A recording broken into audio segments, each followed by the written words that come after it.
पुराने समय की बात है। देवताओं और राक्षसों में आपसी मतभेद के कारण शत्रुता अत्यंत बढ़ गई थी, जिस कारण आए दिन दोनों पक्षों में लड़ाई होती रहती थी। एक दिन राक्षसों के आक्रमण से भयभीत होकर सभी देवताओं ने ब्रह्मा जी के पास पहुंचकर उन्हें अपनी विपदा सुनाई।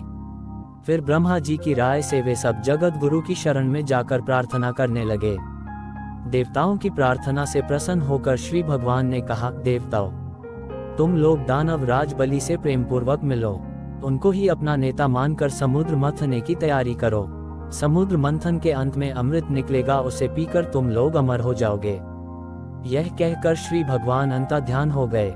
इसके बाद देवताओं ने दानव राज बलि को अपना नेता मानकर वासुकी नाग को रस्सी और मंद्राचल पर्वत को मथानी बनाकर समुद्र मंथन शुरू किया, परंतु जैसे ही मंथन शुरू हुआ तो मंद्राचल ही समुद्र में डूबने लगा, जिस पर सभी परेशान हो गए। अंत में निराश होकर सब देवताओं ने भगवान का सहारा लिया। भगवान तो सब जानते ही थे। उन्होंने हंसकर कहा, सब कार्यों के प्रारंभ में गणेश जी की पूजा करनी चाहिए। उनकी पूजा के बिना कोई भी कार्य सिद्ध नहीं होता। यह सुनकर देवता गणेश जी की पूजा करने लगे। उधर गणेश जी की पूजा हो रही थी और इधर लीलाधारी भगवान ने कच्छप रूप धारण कर मंद्राचल पर्वत को अपनी पीठ पर उठा लिया। तत्पश्चात समुद्र मंथन शुरू हुआ। मथते मथते बहुत देर हो जाने पर भी जब अमृत न निकला, तब भगवान ने सहस्त्रबाहु होकर स्वयं ही दोनों ओर से मथना प्रारंभ किया।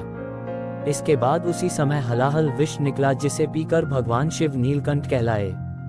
इसी प्रकार कामधेनु, उच्चे, श्रवा नामक घोड़ा, ऐरावत हाथी, कौस्तुभ मणि, कल्प वृक्ष, अप्सराएं, भगवती लक्ष्मी, वारुणी धनुष, चंद्रमा, शंख, धन्वंतरी और अंत में अमृत निकला।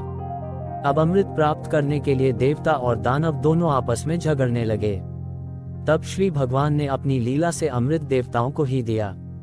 अमृत पीकर देवता अमर हो गए और दानवों के विरुद्ध युद्ध में विजयी हुए। विजयी देवता अब बार बार कच्छप भगवान की स्तुति करने लगे। उनकी स्तुति से प्रसन्न होकर श्री भगवान ने कहा, भगवान के आश्रित होकर कर्म करने वाले ही देवता कहलाते हैं। उन्हें ही सच्ची सुख शांति और अमृतत्व की प्राप्ति होती है, किंतु जो अभिमान के वशीभूत होकर कर्म करते हैं, उन्हें कभी भी अमृत की प्राप्ति नहीं हो सकती।